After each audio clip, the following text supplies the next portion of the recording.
Let's take a look at developing learning objectives.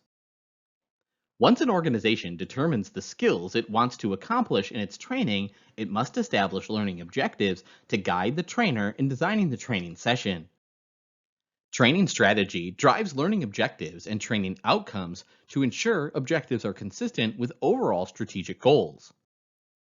The Association for Talent Development defines a learning objective as the knowledge or skill that the trainee must obtain and exhibit in the training session to achieve training goals. ATD argues learning objectives explain in specific and measurable terms what trainees will do to learn the defined knowledge or skills and demonstrate this learning. In planning the objectives, you must first understand and determine the overall purpose of training. Ideally, this has been addressed during the needs analysis process and is expressed in training goals. The expectation is that a gap exists between the skills employees have now and what they need to accurately perform their jobs. Training is intended to bridge the gap to ensure employees receive appropriate training.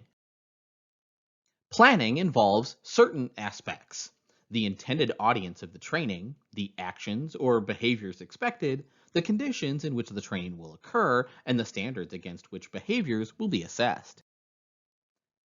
First, the training goals make clear the intended audience for training, typically assumed to be the trainees or employees. Be explicit regarding which employees will undergo the training. Second, the trainer must identify the expected performance of the trainees in the form of an action or a behavior.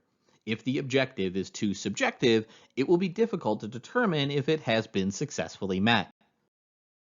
Third, the trainer must be able to identify the conditions in which the training will occur. Typical conditions include what tools and support might facilitate task completion or what environmental conditions to address. Finally, the trainer must determine a set of clear standards for the trainees that meet the minimum acceptable expectations for success. At this point of the training program, do not expect mastery or excellence. In order to write the objectives, once they're conceptualized, trainers must use clear, direct language that is easily identifiable and actionable.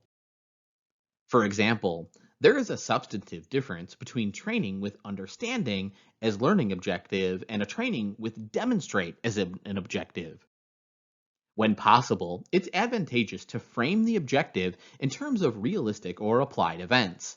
These can be linked to customer, vendor, supplier, or employee needs specifically and related to the organization's goals. Lastly, keep the objectives concise, typically expressed in one sentence. This will make it easier for the trainee to understand it and for the trainer to assess success. Standards should follow the guidelines of SMART goals or objectives.